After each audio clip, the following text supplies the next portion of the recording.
Bonjour. Donc ma présentation sera pas mal axée sur des documents de fouille, hein, puisque donc j'ai été amené à préparer cette petite conférence hier et ce matin à partir à la fois de sites que j'ai fouillés personnellement, donc en Île-de-France, mais qui sont parmi les sites du Haut-Moyen-Âge fouillés sur les plus grandes superficies, hein, du fait de l'importante politique d'aménagement en Île-de-France. Mais également, j'ai pu obtenir de quelques collègues, notamment je citerai Isabelle Catédu, également de l'INRAP, et Florence Carré du service régional de Haute-Normandie, donc quelques documents qui permettent de sortir un petit peu du simple cadre régional pour vous donner un aperçu un peu plus large de cette période qui est somme toute assez longue, qui est une période majeure puisqu'elle va voir une nouvelle forme d'habitat émerger progressivement. Si vous voulez, c'est ce qu'on appelle à proprement parler le village. Et donc c'est toute cette complexité de l'habitat rural et en même temps cette formation lente de cet habitat groupé que vous allez voir défiler au gré d'un certain nombre de chantiers. Donc pour cette première diapositive, je tenais simplement c'est à la fois donc un peu symbolique et en même temps une mise en garde. Il y a ce qu'on retrouve et il y a tout le travail de l'archéologue, un travail basé sur des hypothèses scientifiques, basées sur des données objectives, mais aussi des parts d'imagination, différents emprunts à différentes méthodes de recherche, études des charpentes, mais également une part d'imagination qui nous amène quelquefois à présenter des réalités, de restituer un essai de réalité, mais assez souvent, cette façon de restituer change au fur et à mesure de l'étude. Donc c'est un peu la limite aussi de toutes les reconstitutions qu'on peut voir à droite et à gauche, et je reviendrai un petit peu sur ces problématiques de reconstitution de l'habitat. Donc mon exposé va vous donner quelques pistes concernant l'archéologie de l'habitat rural du Haut-Moyen-Âge. Tout d'abord, il y a 20 ans, on n'aurait pas pu faire ce genre de conférence, puisque, si vous voulez, entre les villas romaines et les villages fossilisés tels qu'on les connaissait au XVIIIe siècle, on aurait bien été en peine de vous dire à quoi ressemblait l'habitat mérovingien et carolingien. Ensuite, il était hors de question de vous parler de l'habitat, de ne parler que des maisons, etc., des annexes. Il convient pour notre période d'associer une réflexion autour des lieux de culte et des espaces funéraires, puisque ce sont des composantes essentielles qui vont faire donc un certain nombre qui vont faire l'émergence d'un certain nombre de sites qui associent tous ces éléments, contrairement à l'Antiquité, où par exemple les lieux funéraires se situent à l'écart. Donc cette polarisation de l'habitat est également valable pour des habitats privilégiés qu'on commence seulement à percevoir à partir de fouilles récentes. Tout ça nous donne un peu des compositions sur certains habitats assez complexes, associant petites églises, cimetières, des secteurs plus ou moins riches. On reviendra dans l'exposé sur quelques cas de figure. Ensuite, on parlera de quelques exemples, rapidement quelques exemples de fouilles qui vous donneront un petit peu un faciès avec quelques différences régionales de ce type d'habitat. Ensuite, je présenterai la question qui est majeure pour nous, qui est celle de reconstituer les architectures et tous les écueils. Et donc je donnerai un exemple d'une reconstitution faite de A à Z. Vous aurez quand même quelques diapositives pour vous familiariser avec le matériel, le mobilier archéologique, qui est ce qui nous sert à la fois à interpréter les activités, à dater les sites, et des céramiques, des objets de toutes sortes, qui vous permettront de vous familiariser un peu avec cette culture matérielle. Ensuite, mon exposé sera structuré sur des études de cas, de fouilles franciliennes, qui présentent chacune des particularités et des points qu'on a pu développer, des points qui vont nous ramener à chaque fois à nos questions majeures, mais en prenant des exemples ponctuels c'est important parce que vous savez que l'archéologie, les données archéologiques, on peut extrapoler, on peut interpréter, faire des synthèses, mais il faut sans arrêt revenir aux fondamentaux, c'est-à-dire le terrain, et sans arrêt remettre en question, réfléchir à ces éléments, et y compris lors de ces 20 ans où on a été amené de plus en plus à ouvrir des terrains, quelquefois sur des dizaines d'hectares, et bien notre perception, y compris de sites archéologiques qu'on avait déjà partiellement fouillés, a changé. Donc ensuite, nous terminerons l'exposé avec le destin de ces habitats du Haut Moyen-Âge, leur mutation, soit vers des habitats aristocratiques fortifiés. Vous aurez un cas de fouille, une mutation vers un château fort, et puis un dernier cas qui nous donnera un petit peu les tendances avec les évolutions vers le village médiéval, qui nous fera une transition avec votre prochaine conférence. Avant d'éluder complètement l'aspect urbain, je voulais quand même, il se limitera à cette seule diapositive, à dire que la ville existe encore au Moyen-Âge. Je ne vais pas développer son évolution, donc sur les 5 siècles qui nous concernent, ça mériterait un autre exposé. On peut simplement préciser donc le lien qu'elle peut avoir avec la ville telle qu'elle existait durant l'Antiquité tardive. Vous avez une diapo de Paris, mais également au niveau des structures du quotidien, une proximité réelle avec ce qu'on peut retrouver en contexte rural. Assez souvent d'ailleurs les fouilles entre guillemets urbaines concernant donc des sites du Haut Moyen-Âge dans des villes, souvent nous révèlent des habitats ruraux. Enfin, assez souvent, les couches qui concernent la période du Haut Moyen-Âge se matérialisent dans les contextes urbains par ce qu'on appelle les terres noires. Un peu dans l'histoire du Haut Moyen-Âge, c'est d'abord on a connu les morts, on a connu essentiellement les tombes des nécropoles mérovingiennes, fouillées depuis le XIXe siècle de façon très importante, intensive, j'y dirais même, pour la collecte des objets, avec une réflexion qui est passée à l'âge adulte dans les années 80, lorsque on a commencé à travailler de façon plus fine sur le mobilier issu des tombes, les travaux de Perrin et Legout, mais également un développement des études anthropologiques. Concernant l'habitat rural, les années 70 ont été un balbutiement avec les fouilles de Bravière. Il a fallu attendre les années 1980 pour avoir réellement quelque chose à dire sur le sujet, avec des premiers chantiers de fouilles qui en général ne dépassaient pas 1 hectare. Vous avez là une illustration d'un site fouillé au milieu des années 80. Vous allez voir ce type de plans et de vestiges durant tout notre exposé, avec en gris foncé les bâtiments interprétés par l'alignement des trous de poteaux, puis les petites taches ovales sont ce qu'on appelle les fonds de cabane. On reviendra un peu là-dessus. Alors, ce sont les travaux d'aménagement en contexte ruraux à partir des années 80 qui ont permis d'un seul coup de découvrir, à l'écart souvent des villages actuels, des sites qui souvent n'étaient pas répertoriés parce qu'ils laissaient peu de traces dans les labours, contrairement aux sites gallo-romains. Et c'est ces ouvertures progressives, vous avez des exemples ici de Villiers-le-Sec, de fouilles qui font la taille carrément du village actuel, de grands tracés linéaires comme ici le TGV à Céris, ou là des travaux plus récents de déviation, qui d'un seul coup nous permettent d'explorer sur des superficies importantes ces habitats ruraux qui n'étaient pas connus.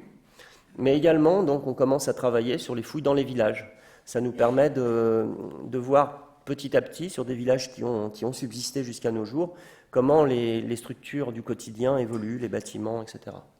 Donc ça nous amène, nous, archéologues du Haut Moyen-Âge, à travailler également dans une certaine logique, au moins jusqu'au XIIe siècle. Enfin, plus on ouvre, plus en fait on arrive à apercevoir la complexité de cet habitat, à la fois des centres, mais des habitats groupés, tentaculaires, qui se développent quelquefois sur des dizaines d'hectares. Et notamment les fouilles de Marne-la-Vallée, avec de grands aménagements de villes nouvelles, nous permettent de franchir un seuil et passer à une archéologie réellement de terroir. Enfin, je ne pouvais pas ne pas signaler les apports ponctuels de sites majeurs par leur état de conservation. Ici, on sort un petit peu de cet exposé chronologique, puisqu'on va concerner surtout le 11e XIIe, mais avec quelques éléments antérieurs, le site de Pineuil. Vous voyez, dès qu'on a le bois, et il faut savoir que le Haut Moyen-Âge, c'est une civilisation du bois essentiellement. Dès qu'on a le bois, on a beaucoup plus d'informations. Maintenant, l'archéologue doit aussi savoir lever le nez. Le Haut Moyen-Âge, je vais vous parler un peu plus loin des édifices cultuels dans les villages, dans les fouilles, etc. Il faut aussi, savoir lever le nez. Alors, il y a des édifices carolingiens, encore en élévation, qui étaient connus. Là, je vous ai présenté non pas Aix-la-Chapelle, mais des exemples plus proches. Vous avez ici la fameuse église de la Basse-Œuvre à Beauvais.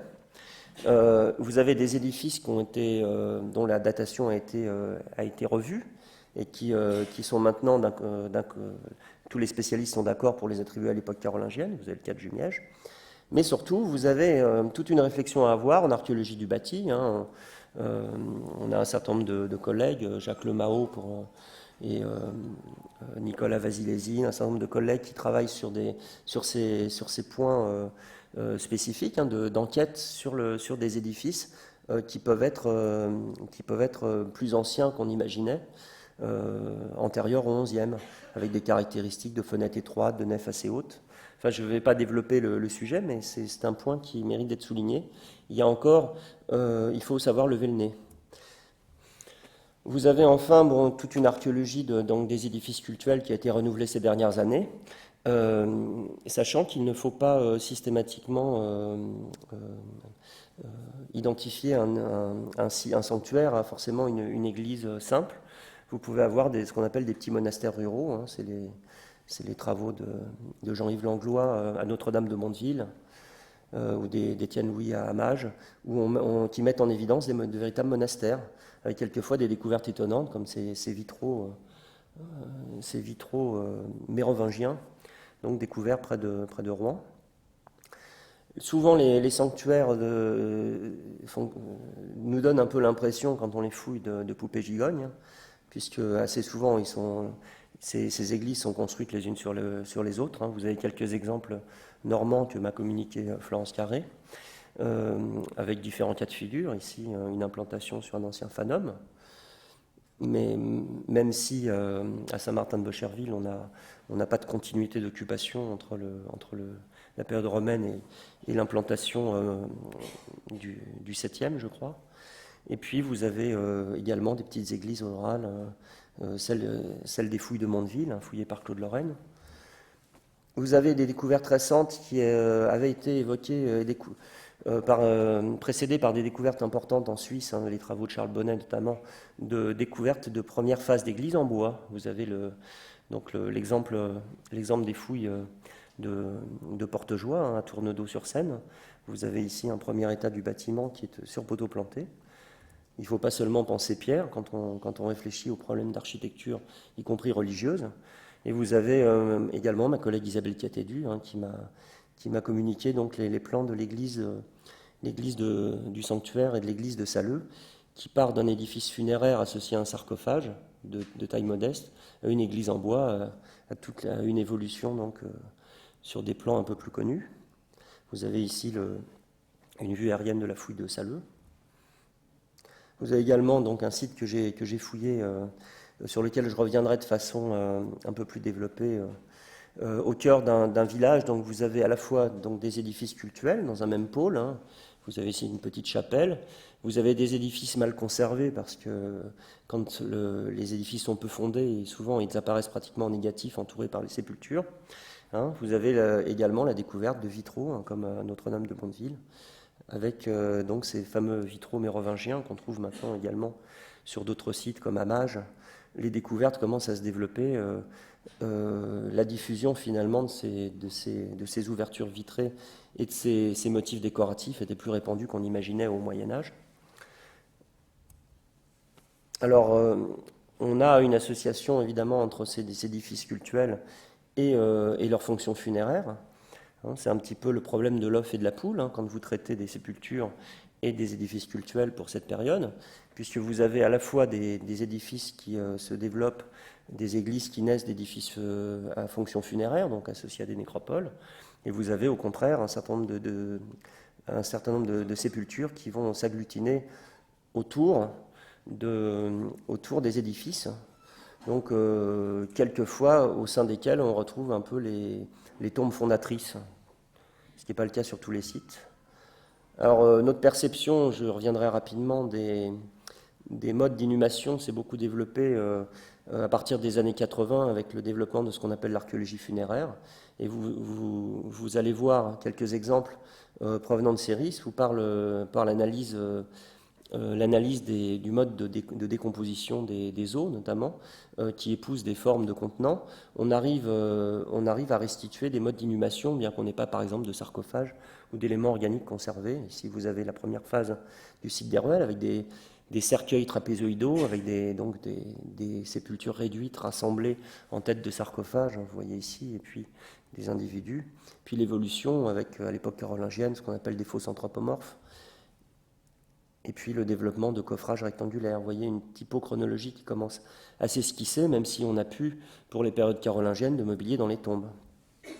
Vous avez également des sépultures dans les habitats, quelquefois Je n'ai pas résisté à la tentation de vous montrer une sépulture qui en fait n'est pas réellement une sépulture. Il s'agit probablement du rejet de plusieurs individus, peut-être plus suite à un fait divers, puisque c'est également un fait divers qui s'est passé à Villiers-le-Bel, mais au IXe siècle. Vous avez ici le rejet dans un silo à grains d'une femme qui présente des traces de scalp.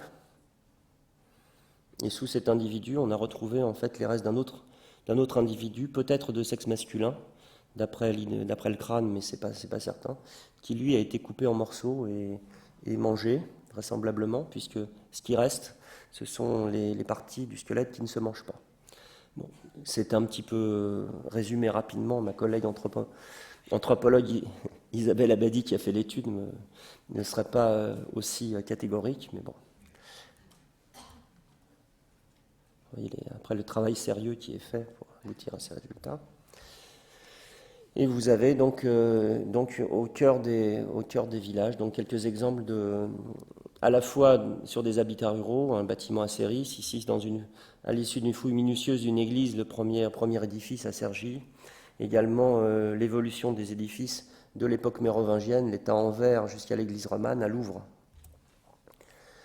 Alors, pour quitter les aspects funéraires et les sanctuaires, un point, je dirais, nouveau, qu'il est possible maintenant de développer un petit peu. Bon, il y avait eu quelques recherches sur les palais carolingiens et des fouilles anciennes, notamment dans les années 40. Mais je dirais que le travail sur l'habitat aristocratique du Haut Moyen-Âge est quelque chose d'assez récent. On a quelques fouilles récentes qui nous viennent de Belgique, et j'ai choisi de les présenter pour leur caractère exemplaire, qui vous montrent l'évolution du couple édifice cultuel habitat aristocratique durant l'époque mérovingienne, avec ici il s'agit du site du tiers d'Olen Engis, je ne sais pas si je prononce bien le wallon. Vous avez une évolution du mérovingien jusqu'au carolingien, avec ici un édifice à vocation cultuelle et funéraire, et puis le développement progressif d'un habitat aristocratique, ici et là, avec une cour intérieure. Et vous avez un exemple sur lequel je vais m'appesantir un peu plus dans une étude des cas, qui est l'habitat aristocratique des Ruelles à Céris. Vous avez un petit peu quelque chose qui s'inspire un peu de la villa romaine, mais ici on est au 7e et 8e siècle, et on va voir l'évolution d'un habitat aristocratique avec des bâtiments à fondation de pierre,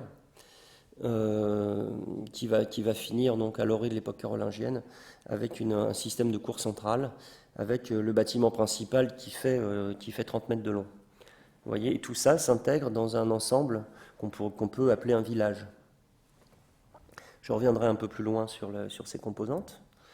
Je vais vous présenter maintenant quelques exemples de France du Nord et de l'Ouest, voire de Bourgogne ici, d'habitats ruraux du Moyen-Âge, qui va vous donner quelques pistes sur les différents faciès de cet habitat. Pour avoir un petit peu un survol de cet habitat en France du Nord, en France large, il y a une publication qui a déjà quelques années d'Edith Petroman qui est paru, que je vous invite à consulter pour avoir un panorama très large.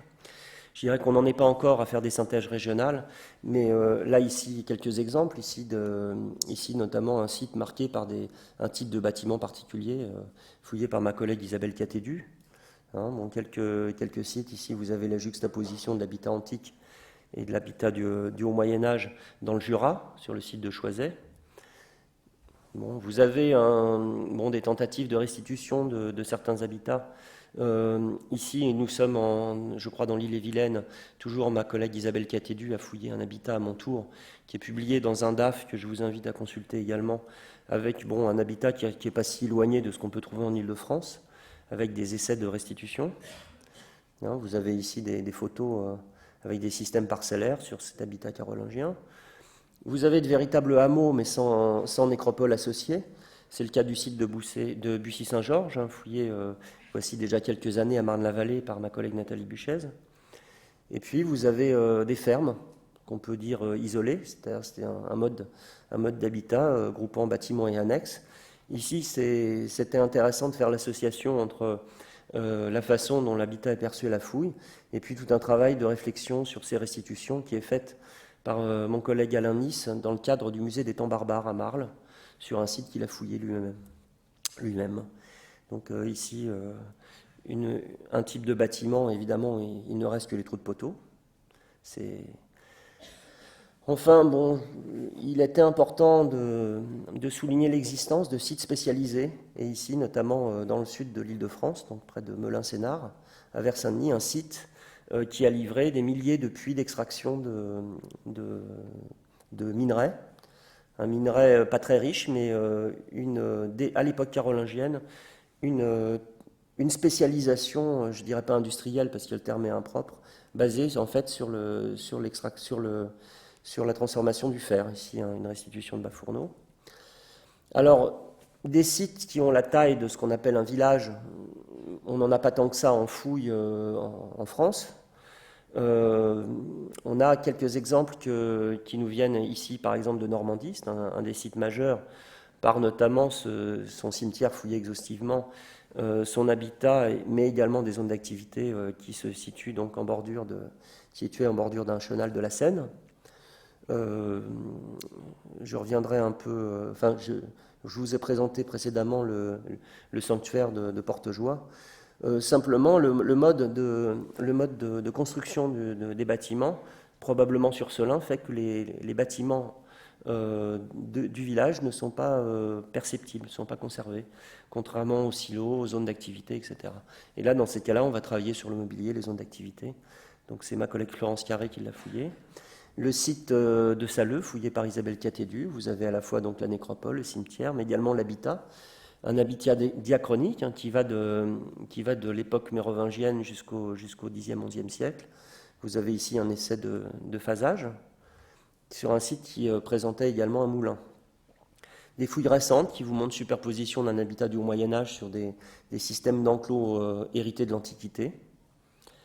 Enfin, sur les marges un petit peu géographiques de notre exposé, je voulais quand même vous montrer d'autres types d'architecture que vous aurez en plus la possibilité de visiter sur le site de l'Angousse à Melleran dans le Morbihan, où on a un site expérimental qui fonctionne depuis les années 80, qui est très intéressant. Donc des trous de poteaux, des solins, des sablières, etc. Toute une architecture rurale qu'il convient maintenant d'en chercher la logique après avoir reconnu ses traces. Alors, contrairement à la proto-histoire, ce que vous avez pu voir sur les exposés précédents, où le contrepoint des données archéologiques, c'était l'ethnographie, les recherches sur le... Ici, nous avons une chance, donc c'est de pouvoir, quand on travaille sur le Moyen-Âge, il n'y a pas que des archéologues de trous de poteaux, il y a aussi des archéologues de charpente, et notamment, donc, je vous invite notamment à lire l'ouvrage qui vient de paraître de mon collègue Frédéric Epaud, qui est au CNRS, qui travaille sur les charpentes du roman gothique, mais qui s'est intéressé également aux périodes plus anciennes, dont on retrouve souvent les traces de réemploi dans les édifices, les sanctuaires, et qui nous amène à réfléchir sur les formes de l'architecture, à la fois sur les édifices sur les édifices, les sanctuaires, mais également l'architecture vernaculaire.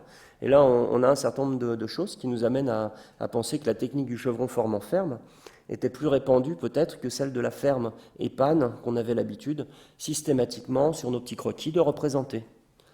Enfin, l'architecture sur poteaux plantés est quelque chose qui est encore peu répandu.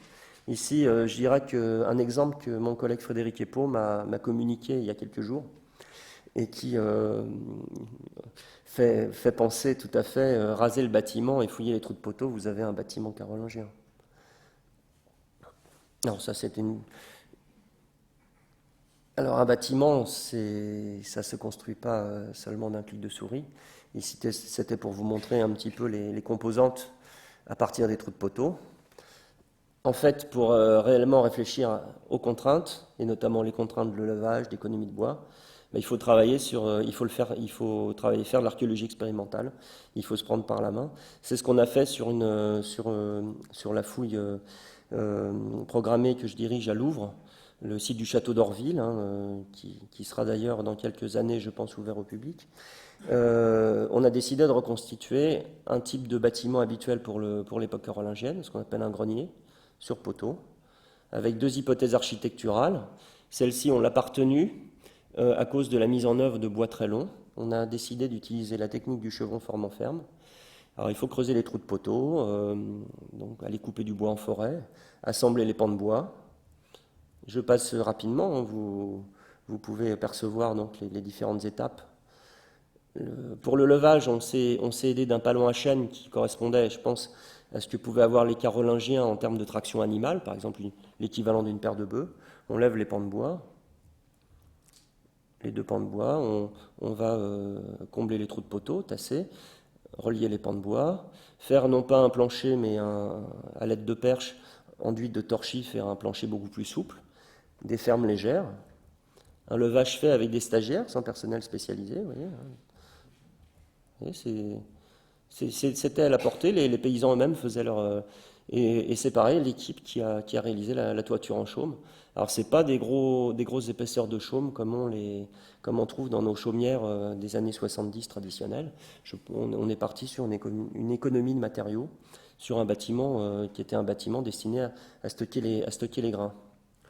Alors maintenant, quelques photos quand même pour vous donner une idée de la culture matérielle du Haut Moyen-Âge, qui a souvent été sous-estimée. Le fer est beaucoup plus abondamment utilisé que l'imaginaient les historiens il y a une trentaine d'années. Vous avez l'outillage, les peignes en os, etc., l'outillage et au tissage.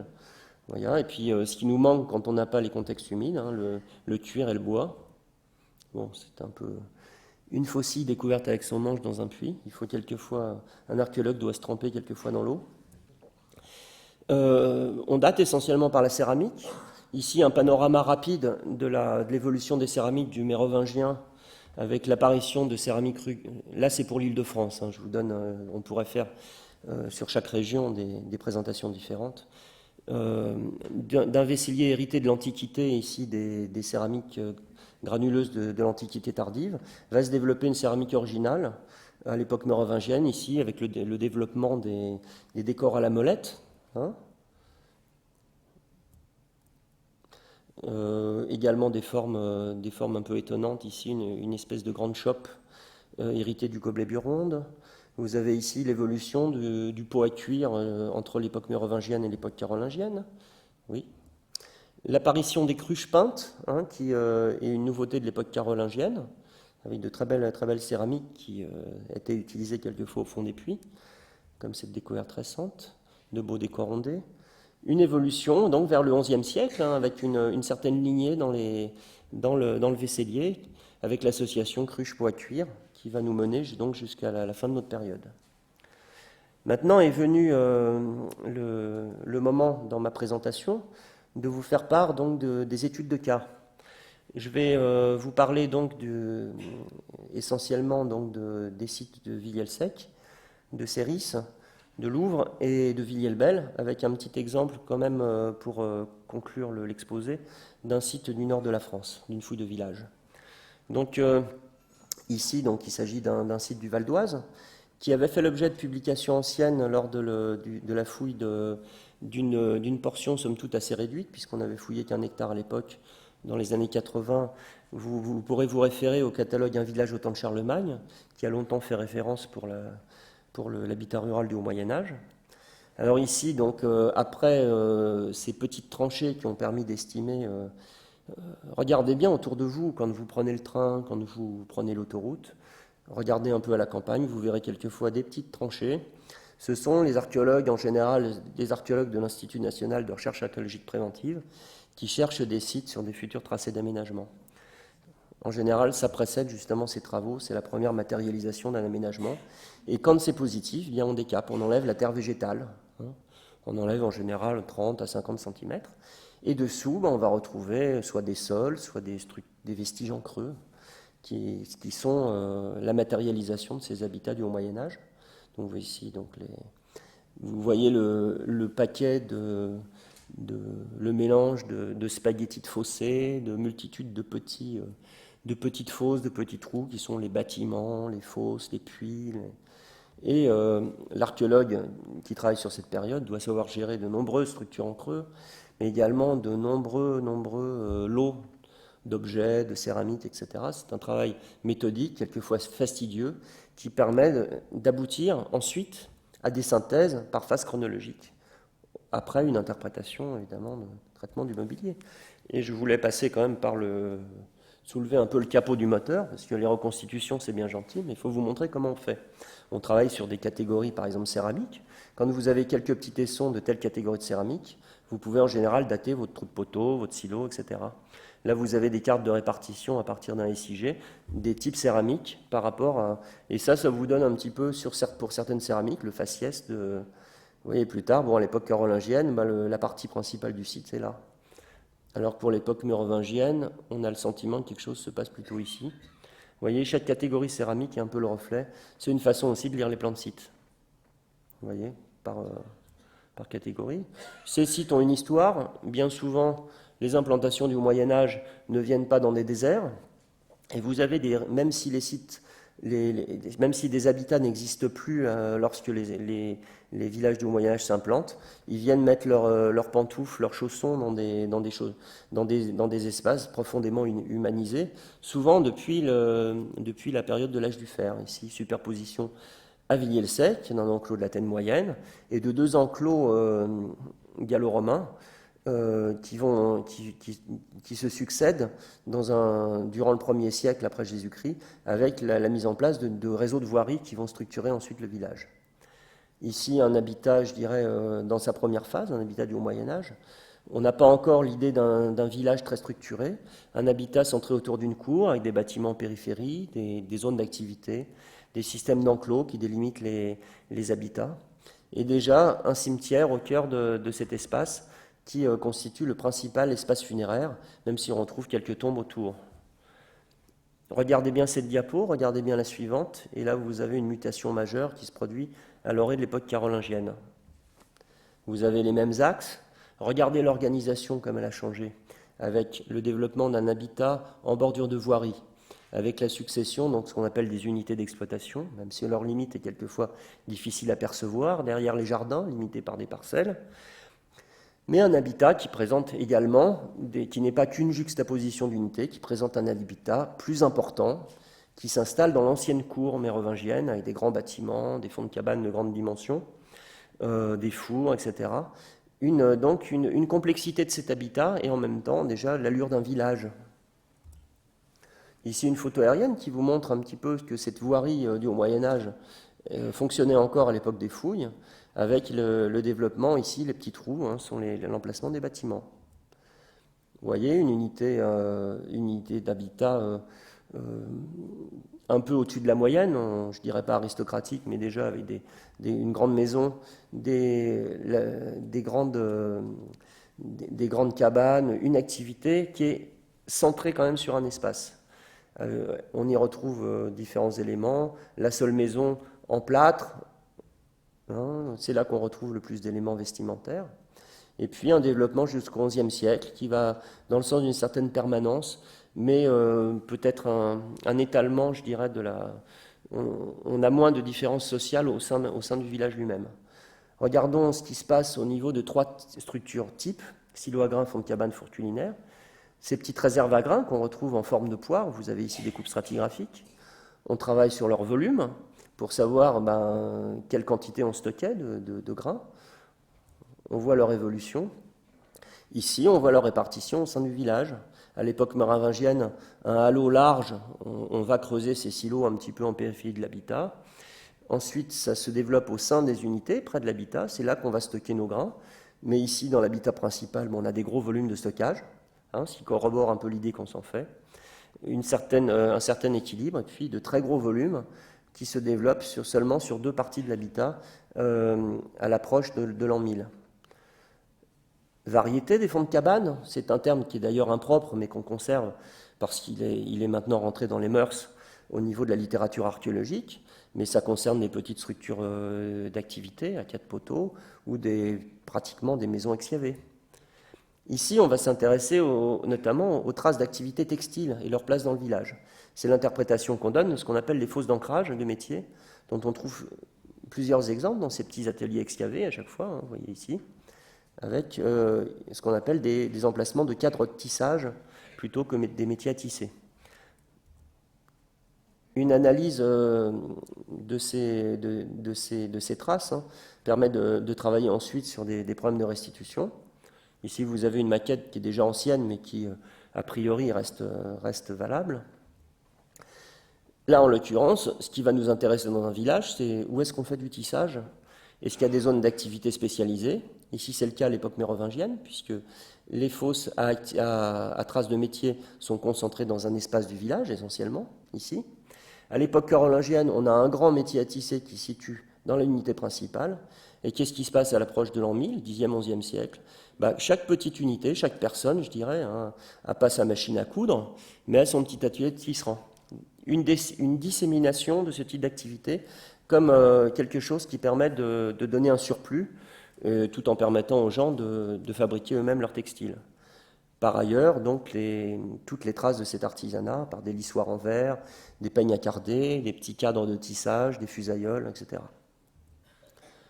Ces outils sur lesquels on retravaille à nouveau en tracéologie pour vraiment déterminer la fonction, soit d'outils à tout faire pour le tissage, le vannage, etc., la fabrication de paniers, etc., soit un outil très spécialisé justement sur le tissage avec ses traces de lustrage.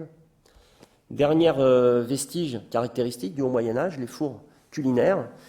Ils vont nous intéresser tout particulièrement parce que le four à pain, quand on s'intéresse à un village, la place du four à pain est quelque chose qui nous intéresse beaucoup. On a toujours l'idée du four banal au Moyen-Âge, puis à nouveau de la multiplication à partir d'époques modernes des fours à pain dans les maisons. Ici, on va travailler donc sur nos quelques siècles du Haut Moyen-Âge, sur l'émergence des fours creusés, qui sont creusés dans les limons. Ici, à Villiers-le-Sec, on en a 171, vous voyez, qui couvrent toute la période. On va travailler sur leur typologie. C'est tout le travail de ma collègue Gaëlle Brûlé-Chabot. Mais également, c'est des structures qu'on peut dater par archéomagnétisme, par évolution du champ magnétique terrestre. C'est le travail qui est fait donc, notamment au laboratoire de Saint-Maur par mon collègue Nicolas Varmet, et qui permet, par l'évolution de l'inclinaison, déclinaison et maintenant intensité du champ magnétique terrestre, de dater quelquefois à 20 ans près la sole d'un four.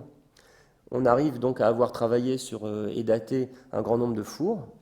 Et on s'aperçoit qu'on a un four de ce type-là à l'époque romaine, au Bas-Empire, à l'Antiquité tardive, qui fonctionne, qui est isolé, qui fonctionne avec une mare. À l'époque mérovingienne, c'est diffusé un peu en halo, en périphérie de l'habitat, un peu comme les silos.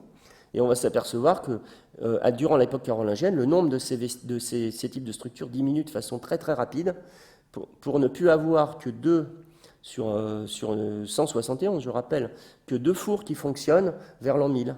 Et ce sont des fours de très gros diamètre.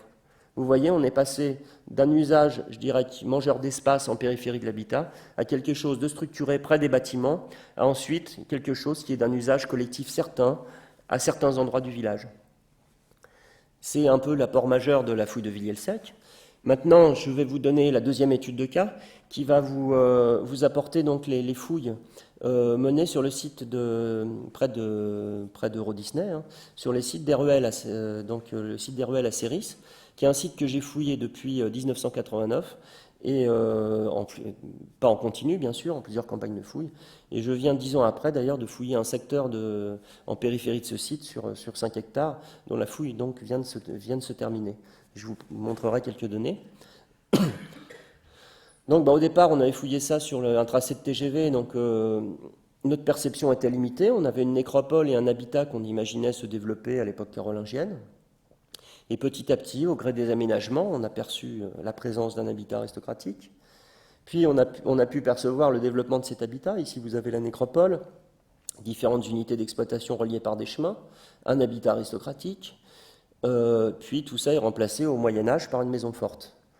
Enfin, en 97, on avait cerné l'ensemble, entouré en partie d'ailleurs de diagnostics qui nous montraient que le site ne continuait pas de façon apparente. Et on a pu raisonner sur ce qu'on considérait comme un ensemble complet.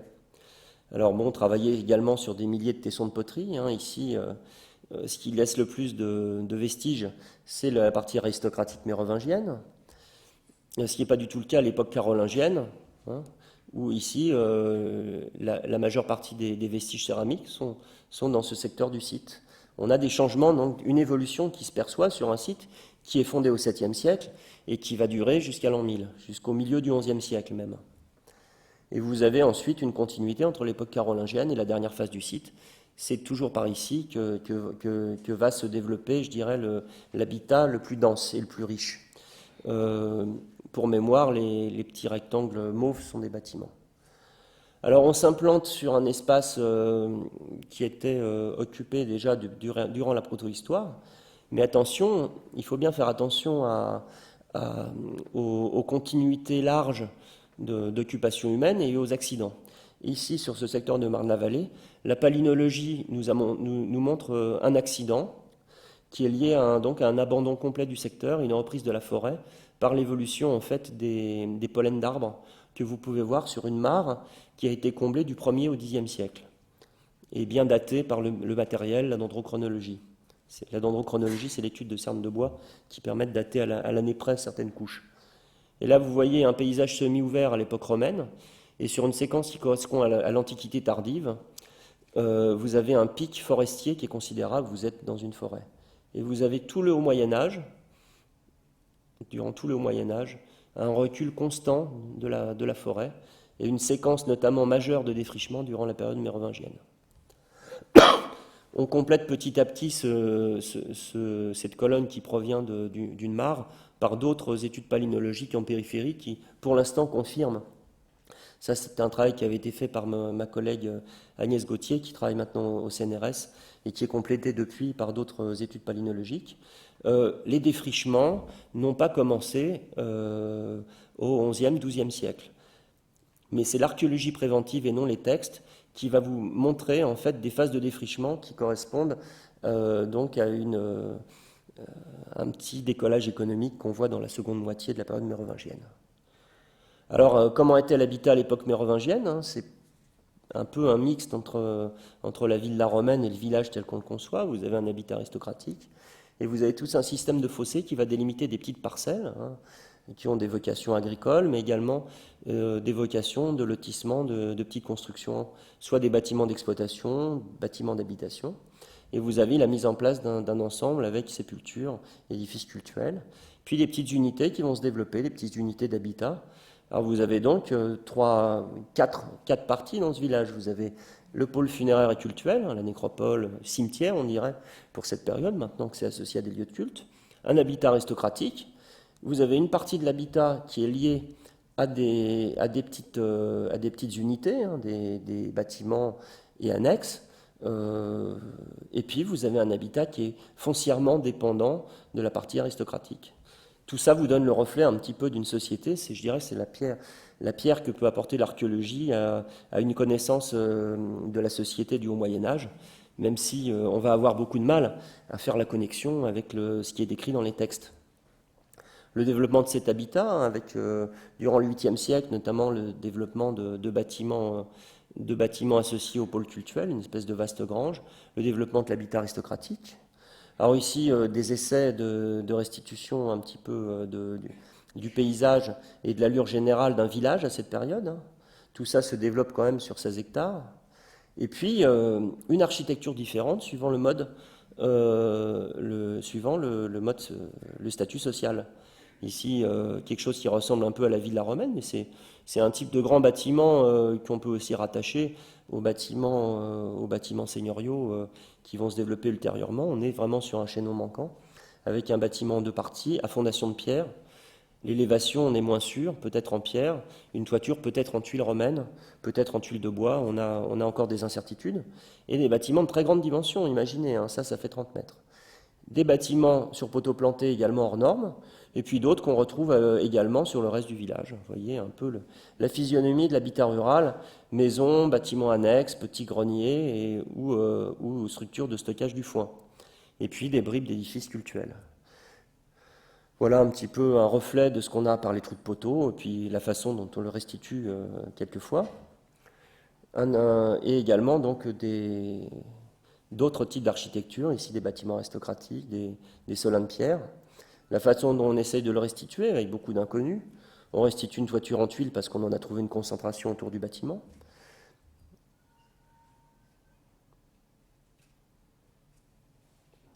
Voilà, lorsqu'on fait des maquettes, on joue un petit peu sur les hypothèses et le contraste. Ici, on a justement choisi de représenter une toiture en tuiles, un mur en pierre, et ici des constructions en matériaux légers. On aurait pu aussi représenter des tuiles de bois, c'était une option qui était envisagée, et éventuellement un étage, mais ça, on aboutissait à une option quand même maximaliste. Mais du verre à vitre, vous voyez. Il ne s'agit pas de vitrail puisque les découpes sont rectangulaires, mais vous avez déjà du verre à vitre qui lui est de bonne qualité, bien conservé dans le sol, et présente des caractéristiques très différentes du verre gallo-romain, puisqu'il s'agit cette fois-ci d'un verre soufflé en manchon, mis à plat et découpé. Les traces d'échange à l'extérieur, oubliez le caractère totalement autarcique d'un habitat du Moyen-Âge. Ici, un poids monétaire qui vient de l'Empire byzantin. Et puis, bon, on retrouve en grande quantité sur l'habitat aristocratique tout le petit matériel qu'on retrouve quelquefois dans les dernières phases des nécropoles mérovingiennes. On utilise beaucoup la faune, et la faune à l'intérieur même du site de Céris nous donne des contextes de consommation différents. Un contexte aristocratique, c'est d'abord beaucoup de cochons, en proportion, c'est la proportion des principales espèces qui est d'abord le marqueur principal, parce qu'on travaille sur du quantitatif. C'est tous les travaux de mon collègue Jean-Hervé Ivinec à Compiègne. Vous avez également des espèces rares, la consommation d'huîtres, le paon, le castor, etc. Vous avez des activités agricoles. Bon, ici, on va globalement envisager les activités dans le village, hein, avec un développement avec le blé dur qui arrive en tête. Ici, les études ont été faites par Corey Beckles de l'Université de Leiden. Le seigle arrive en deuxième position. Lorsque l'habitat aristocratique va disparaître, à la fin du 8e siècle, le seigle va repasser en première place. Mais on fabrique également de la bière, on fait de la viniviticulture, on a du coriandre, ici vous voyez des pépins de raisin, vous avez également des plantes liées au textile, des plantes liées à la teinture comme la gaude, etc. La façon dont on interprète en se rapprochant de données ethnographiques une structure en creux d'une fonction de pressage. L'abandon de l'habitat aristocratique ne signifie pas abandon du village, mais quand un habitat privilégié va à nouveau se réinstaller, il va le faire autour de l'espace funéraire et cultuel, qui est maintenant un véritable cimetière avec une église, l'église de village en son centre. Et ici, on va avoir une architecture qui sera sur poteaux plantés, non plus une architecture de pierre, mais l'émergence déjà de choses qui vont ensuite nous rappeler des développements ultérieurs. Une tour basée sur 3 gros poteaux, entourée d'un fossé circulaire, qui contrôle le passage, en fait le gué, le franchissement d'un rue. Et toujours ce fonctionnement en unité, hein, qui structure, hein, c'est l'habitat. Toujours un peu le reflet de la société de l'époque, ici, entre le Xe siècle et la première moitié du XIe siècle. Donc un habitat aristocratique, un pôle cultuel, et des petites unités, on peut appeler ça un village. Ici, les différences vont surtout apparaître sur les dimensions des bâtiments et certains aspects de dispositifs architecturaux, et non pas sur les techniques, puisqu'ici on est sur des techniques de poteaux plantés. Ici un bâtiment qui fait quand même 37 mètres de long. Voilà un peu un aperçu de nos trous de poteaux, quelques images, et une restitution du même site, bon, avec quelques couleurs inégales, mais ça vous permet de montrer l'importance des voiries, les différentes unités, et puis ce qui se passe autour de l'église, le cimetière et l'habitat aristocratique. Des habitats un peu privilégiés qu'on peut comparer régionalement par plusieurs mises en évidence en Île-de-France, de grands bâtiments. Et la faune également permet de noter des petites différences, cette fois-ci, entre cette partie-là, qui est un peu plus privilégiée, et le reste du site, mais avec des nuances. Ici, on est dans une situation intermédiaire. On n'est pas sur la problématique riche-pauvre, on est sur une problématique nuancée de caractérisation de caractérisation du statut social. Et là, on est en train de travailler et de remettre un petit peu sur le métier tous ces aspects-là collectivement, avec un certain nombre de thèses de doctorat qui sont en cours. On citera notamment la thèse de Vanessa Chollet au Muséum sur ces problèmes de faune et de caractérisation sociale. Également, on enfonce un peu les idées reçues. Le verre à vitre qui n'existait pas dans l'habitat rural, vous avez du verre à vitre, mince, potassique, c'est-à-dire il se conserve mal dans le sol, associé à ces bâtiments sur poteaux plantés, qu'assez souvent on appellerait des cabanes. Eh oui, c'est un des apports des fouilles préventives. Mais comme le verre se conserve mal, on avait des idées reçues, une fenêtre vitrée égale quelque chose d'aristocratique. Il faut nuancer. On a une unité de l'habitat à ces risques qui possède du verre à vitre associé à ces bâtiments. Ici, en l'occurrence, on est plus dans le contexte plus privilégié. Des traces ponctuelles d'une présence, d'un pouvoir, ici une fibule monétiforme qui nous rapproche à notre fameuse dynastie carolingienne dans ses derniers feux, un objet inédit mais qui témoigne d'un personnage ayant une fonction à la cour, qu'il l'a perdu dans un puits. Et puis, le site, de la même manière, le site était abandonné à la fin de l'Antiquité tardive, d'une manière différente. Le terroir n'est pas abandonné, mais le site se déplace dans un contexte de nouveaux défrichements et de fondation de nouveaux villages, c'est le toponyme Céris, mais ce qui remplace le village, au cœur d'un réseau viaire inchangé, vous voyez un peu la forme du réseau viaire, c'est un mode d'habitat caractéristique notamment de ce secteur et important en Île-de-France, c'est la maison forte médiévale, qui est un autre type d'habitat aristocratique, qui est le cœur, à nouveau, d'un terroir exploité. Et puis, quand on travaille sur l'habitat du Haut Moyen-Âge, on a du mal à percevoir les réelles limites. Vous voyez ici, on a 250 mètres et on retrouve, en périphérie immédiate de ce grand site, on retrouve à nouveau un habitat dense, avec ici une forge qui fonctionnait probablement pour cet habitat. Voyez. Il faut travailler sur les périphéries, également par le biais de sondages, etc. Et seuls les grands aménagements le permettent. Bon, je vais maintenant parler de la troisième étude de cas qui sera plus limitée en dimension. C'est un site qu'on fouille chaque année dans le Val d'Oise, toujours sur le château d'Orville, à Louvre, mais également un habitat du Haut Moyen-Âge qui l'a précédé. Puis on travaille également dans le village. Et c'est carrément une vallée qui est un site archéologique, avec un habitat mérovingien associé à un sanctuaire et une nécropole aristocratique. Donc je vous en avais parlé un petit peu précédemment. Cette vallée, une autre nécropole mérovingienne associée au site d'Orville, qui est un habitat qui se développe sur plusieurs hectares et donnera naissance à un château. À l'époque mérovingienne, un certain aspect lâche, associant beaucoup de fonds de cabane, quelques bâtiments sur poteaux, le long d'une courbe formée par un ruisseau. Ici, c'est un ruisseau, une zone marécageuse, vous voyez, quelque chose d'assez peu structuré. Une structuration très importante à l'époque carolingienne, un changement quand même radical dans son organisation. Le site est entouré de fossés, on a des bâtiments bien alignés, des espaces liés à des fonctions agricoles, silos, fours de grillage, probablement liés à la fabrication de cervoises à partir de l'épeautre. C'est une des hypothèses en tout cas, c'est un des rares sites à épeautre du nord de la France, épeautre qui est bien pourtant présenté dans les politiques. Et déjà des bâtiments à fondation de pierre, ici un bâtiment sur Selin, et puis un bâtiment en pierre à l'emplacement du futur château, qui est malheureusement très mal conservé. Vous voyez donc, également des tombes associées à cet habitat, mais uniquement des tombes d'enfants en bordure du chemin qui mènent à la nécropole, et puis quelques sépultures dans l'habitat. Ici, une présentation d'un outil aratoire qui est essentiellement là pour vous placer une contrepétrie. Un habitat qui se structure autour d'une grande bâtisse, dont on a vu quelques exemples à série. C'est une grande bâtisse sur poteaux plantés, vous voyez. Un grenier qui correspond à celui qui a été reconstitué dans la présentation précédente, mais également une architecture rurale qui utilise également les solins de pierre.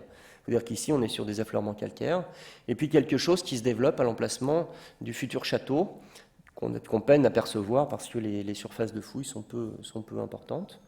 Toujours du verre à vitre potassique sur un bâtiment sur poteau planté. Et puis d'un seul coup, une disparition de l'habitat ouvert, et tout va se structurer autour d'un bâtiment seigneurial de 2 mètres avec des murs de 2 mètres de large, qui va être en quelque sorte le cœur du développement du corps de logis du château médiéval, avec un système, donc des bribes de systèmes défensifs, fossés, portes, etc. Et là, on a les seigneurs qui sont connus. Et on n'a pas d'hiatus chronologique. Le développement, je vais passer rapidement puisqu'on sort de nos périodes chronologiques, mais je voulais vous faire la liaison entre cet habitat du Haut Moyen-Âge et le château fort, puisque ici on est encore à ce stade-là sur une grosse maison forte, entourée de fossés, avec une courtine, une tour à gorge ouverte, un bâtiment seigneurial, qui va arriver durant la guerre de Cent Ans, à la fin du XIVe siècle, par la prise de possession du fief par une famille influente, la famille du Gallois-Donnet, à devenir un château au goût du jour, puissamment défendu et puissamment détruit, et dont on fouille également le siège de destruction de 1438, donc, mais sur un autre Moyen-Âge, celui de la pierre. Ma dernière étude de cas va concerner une question qui est pour nous très importante, même si elle est plus difficile à mettre en œuvre. Il s'agit de l'archéologie dans les villages. Je vous ai présenté des grandes fouilles avec des sites archéologiques qui étaient dans les champs. Donc une certaine latitude, si l'aménagement le permet, à ouvrir large, à pouvoir étudier les périphéries des sites et pouvoir donc comprendre leur organisation spatiale, les zones d'activité, etc. Mais il s'agit de sites désertés. Or, il convient pour nous aussi de travailler sur des sites qui, entre guillemets, ont réussi, c'est-à-dire ont continué. Il convient aussi de mettre en évidence une chose majeure, peut-être que Pierre Garrigou le développera dans le prochain exposé. L'habitat médiéval du Moyen-Âge classique est bien connu par l'archéologie du bâti. Il l'est moins dans ces structures, je dirais, modestes. L'habitat rural est mal connu pour ces périodes parce qu'il se situe à l'emplacement des villages actuels. Et pour ça, il faut pouvoir y accéder. Donc, il faut suivre quelquefois des surfaces d'aménagement qui sont de faible dimension. Il faut toute la ténacité des services régionaux de l'archéologie pour prescrire des diagnostics, des fouilles dans des terrains qui sont de faible superficie, sur quelquefois des opérations de type logements sociaux qui n'ont pas beaucoup de financement. Ce sont des dossiers difficiles à mettre en œuvre, mais qui vont nous permettre d'aboutir enfin à avoir ce fameux chaînon manquant, c'est-à-dire l'évolution entre l'habitat carolingien et le village actuel. Ici, j'ai choisi Villers-le-Bel, non pas pour qui est une bourgade d'ailleurs dont je suis originaire et qui est tout à fait sympathique et riante. Et il ne faut pas s'attacher aux événements actuels qui ne reflètent pas du tout la réalité. Ici, on a eu l'opportunité sur cette commune de voir l'évolution de l'habitat carolingien jusqu'au changement réel du mode architectural, c'est-à-dire à la charnière du XIIe et XIIIe siècle. Ici, vous voyez cette continuité que vous pouvez avoir dans les bâtiments d'habitation et les annexes entre le 8e, 9e siècle, bâtiments d'habitation, annexes, silos, greniers sur poteaux, fours. Vous voyez au 10e siècle, grenier, bâtiment principal, annexe, cabane de tisserand qui apparaît au 10e, bâtiment annexe, fossé. Au XIIe siècle, un développement d'un grand bâtiment d'habitation, toujours un bâtiment annexe, un grenier sur poteau, un autre bâtiment annexe, toujours des cabanes de tisserands, fours, et puis bon, jusqu'au donc, au XIe, XIIe siècle. Vous voyez cette schématisation qui montre malgré tout une continuité sur des périodes qui sont à cheval sur des grandes périodes chronologiques, hein, puisqu'on est d'un côté sur le Moyen-Âge, de l'autre côté, à partir donc de la fin du Xe, sur du Moyen-Âge central. Ce sont des césures qui n'ont aucune signification pour nous dans le rural. Les véritables césures pour nous, elles vont se produire dans le courant du XIIe siècle et au XIIIe siècle avec des changements de pratiques de construction. Ici, ça va passer en fait ponctuellement par un changement de lotissement. L'ancien secteur loti est abandonné, on reconstruit des nouveaux bâtiments avec un type de ce qui va remplacer un peu les annexes, c'est-à-dire la cave creusée. Et puis un développement à nouveau qui prend une continuité entre le XIIIe siècle et puis la période moderne, hein, le développement qui va nous mener jusqu'à la période actuelle. La parcelle en face a livré cet habitat 13e, 15e siècle, qui est en rupture avec l'habitat sur poteaux plantés qui perdurait jusqu'au XIIe siècle. Un point simplement, on note à partir du XIe siècle un développement considérable de la mise en œuvre du plâtre pour les murs, mais c'est un fait micro-régional. On utilise le plâtre par rapport au torchis simplement parce qu'on a accès à des ressources en gypse. Mais ici, la rupture se fait avec un habitat qui prend la place donc au XIIIe siècle, avec donc des bâtiments cette fois-ci à fondation de pierre. On a par contre tous les indices grâce au plâtre effondré dans ce bâtiment, d'une élévation en pan de bois avec encore les traces des planches, des plafonds et des remplissages des murs, des planches et de plâtre. Vous voyez l'architecture rurale qui se développe de façon différente. Le fond de cabane ne disparaît pas complètement, même si les cabanes de tisserands cessent à la charnière du XIIe et du XIIIe siècle. Dans les modèles qu'elles avaient pris à l'époque carolingienne, vous avez des espèces de grandes cabanes que j'aurais tendance à associer à des pratiques d'élevage.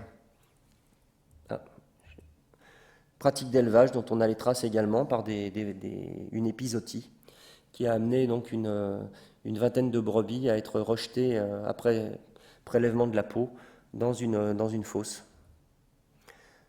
Pour conclure mon exposé, ces changements de structure de l'habitat, on peut les percevoir lorsqu'on fouille des parcelles qui ont une occupation continue de l'époque carolingienne, hein, jusqu'au XIIe siècle et au-delà pour cet exemple, hein, donc,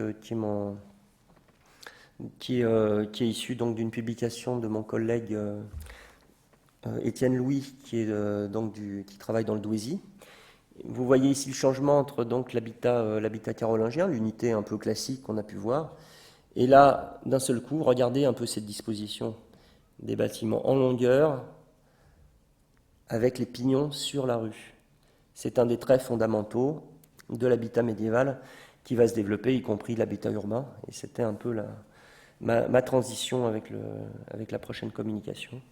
Alors bien sûr, il y a les restitutions, il y a l'argumentation chronologique à partir des trous de poteaux. Il faut sans arrêt revenir à ce qui nous permet d'avancer, de faire des petits dessins grand public, qui sont pour nous des outils de compréhension, hein, puisqu'il ne faut pas cacher que les reconstitutions 3D, les dessins, etc., nous aident aussi à comprendre nos habitats.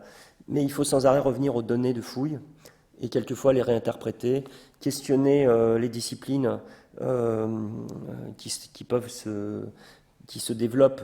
Je pense notamment à l'archéologie des charpentes, hein, puisque on a des choses étonnantes au-dessus des voûtes et sous les combles des églises. On a des bois de réemploi quelquefois qui ont 1000 ans. Et puis toutes ces fouilles en contexte humide, hein, qui nous amènent à réfléchir à des toitures de tuiles de bois, à tout un tas d'aménagements architecturaux. Et c'est sans arrêt sur le métier. Continuer à fouiller dans les villages, fouiller des grands sites parce qu'on peut comprendre l'organisation spatiale. Pour établir des modèles, il faut un grand nombre de cas. Et puis revenir sur nos données anciennes, les remettre sur le métier, réanalyser. Voilà, je vous remercie de votre attention.